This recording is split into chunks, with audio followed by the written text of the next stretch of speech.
배당 투자뿐만 아니라 어떤 투자학원 간의 핵심은 라고 생각을 합니다. 그래서 네 번으로 나눠서 지급하는 기업들에 투자를 하는 게 장기적으로도 수익률이 좋아서 훨씬 더 유리한 배당 투자를 할 수 있다고 생각합니다. 보통 분기 배당을 하는 경우 사업을 안정적으로 영위하는 기업들이 많기 때문에 자신감으로 봐도 무방하다고 생각됩니다.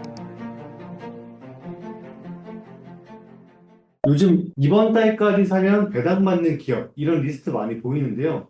이런 배당 기업 리스트 사실인지 어떻게 봐야 될까요? 이게 뭐 유튜브나 블로그에 이런 영상도 많이 올라오고 정보도 많이 올라오는데 사실 가장 쉬운 방법은 이제 제가 운영하고 있는 유튜브에 올라오는 영상으로 보는 게 제일 편하실 겁니다. 뭐 농담이고 이제 금융감독원 전자공시 시스템이 있는데 여기에는 이제 매일 기업들이 공시를 매일 올리거든요.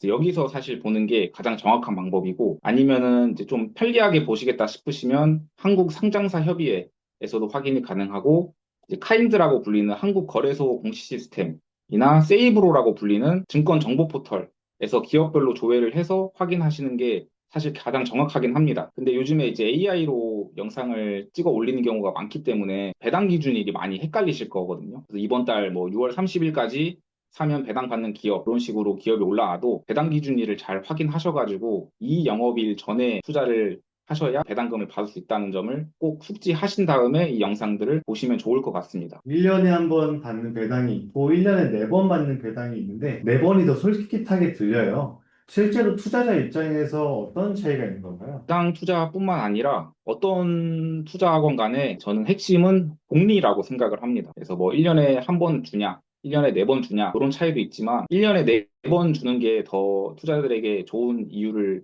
예시로 들어보자면 어떤 기업이 이제 1년에 한 번 배당금을 지급하는 경우와 4번으로 나눠서 배당금을 지급하는 경우에 재투자 수익률을 보면은 4번에 나눠서 지급하는 경우가 높은 수익률을 보이게 됩니다.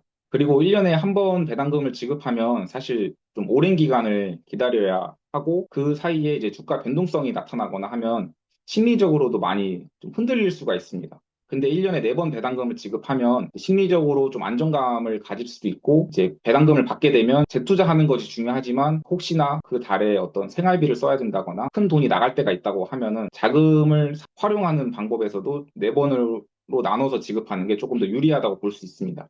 그리고 1년에 한 번 배당금을 지급하면 배당락이 크게 발생하게 되고 그렇게 되면 이제 배당락일 전에 2%, 3% 이제 조금의 수익률이 나면 매도를 하는 경우도 상당히 많거든요. 근데 1년에 4번을 지급하게 되면 배당락이 크게 발생하지 않기 때문에 장기적으로 들고 갈 수 있는 계기가 될 수 있습니다. 그래서 좀 4번으로 나눠서 지급하는 기업들에 투자를 하는 게 장기적으로도 수익률이 좋아서 1년에 한 번 주는 기업들보다는 좀 훨씬 더 유리한 배당 투자를 할 수 있다고 생각합니다.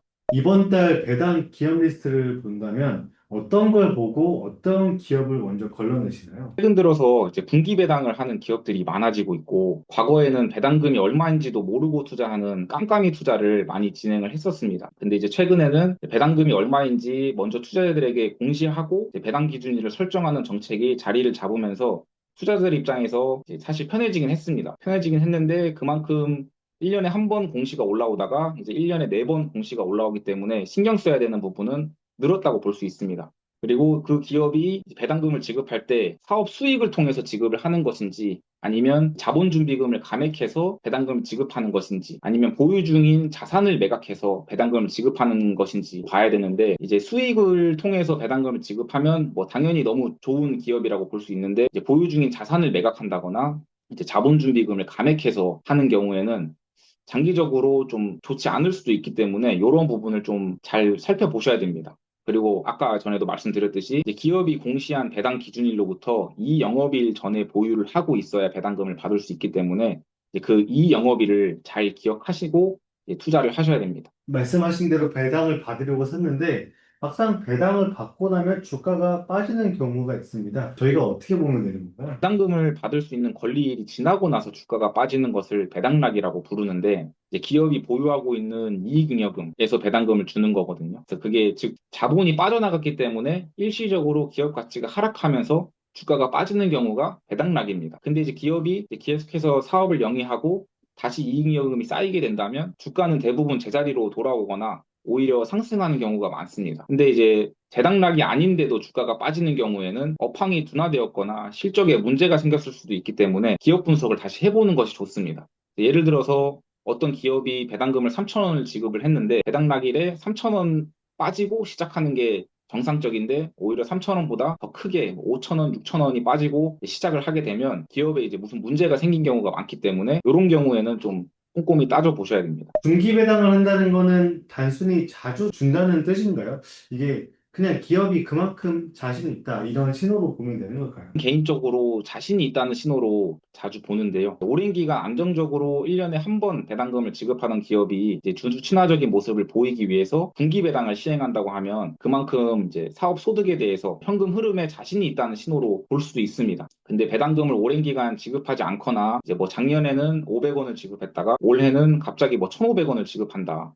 뭐 이렇게 변동성이 생기는 기업들이 갑자기 분기 배당을 한다면 좀 의심을 해볼 필요가 있다고 생각됩니다. 근데 제 경험상 보통 분기 배당을 하는 경우 사업을 안정적으로 영위하는 기업들이 많기 때문에 자신감으로 봐도 무방하다고 생각됩니다. 그리고 혹시나 이제 추가적으로 체크하고 싶으시다면은 해당 기업의 배당 정책을 보면 최소 배당금을 설정한다던가 아니면 이제 배당 정관을 바꾸면서 이제 결산 배당에서 앞으로 분기 배당으로 이제 정관을 바꾸는 흔적이 있던가 그런 거를 보면은 이제 그게 자신감인지 아니면 일시적인 경우인지 확인할 수 있으니까 이제 투자 중인 배당주의 배당 정책을 확인해 보면 도움이 될 것 같습니다. 배당금이 들어오면 일단 기분이 좋아서 뭐 생활비로 쓰기도 하고 다시 주식을 사기도 하고 여러 가지 하고 있습니다. 처음 배당 받으시는 분들에게 어떻게 하는 게 좋다? 좀 팁이 있을까요? 처음에는 배당금 투자를 시작을 할 때 이제 뭐 생활비로 사용되면 좋겠다라고 생각을 하고 투자를 했습니다. 그래서 이제 배당 투자를 처음 할 때 목표로 정한 것이 받은 배당금으로 핸드폰 요금을 충당하는 것이 목표였습니다. 근데 지금 당장에 쌓여 있는 자산이 많아서 많은 금액을 투입해서 배당금으로 핸드폰 요금을 충당할 수 있다고 가정을 하면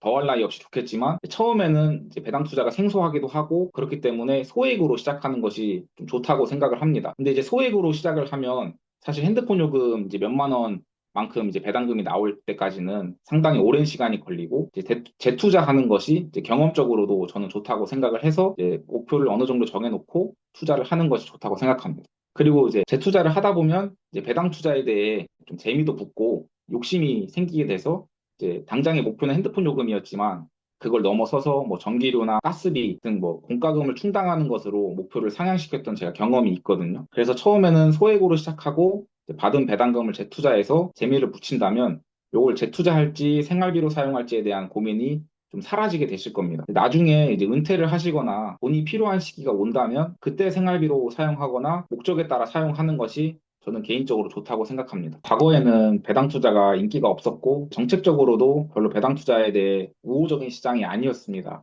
그래서 과거부터 배당 투자를 하신 분들은 그냥 무지성으로 계속 사모으면 된다고 말씀을 하시거나 시간이 많이 필요한 투자이기 때문에 신중하게 선택을 해야 된다.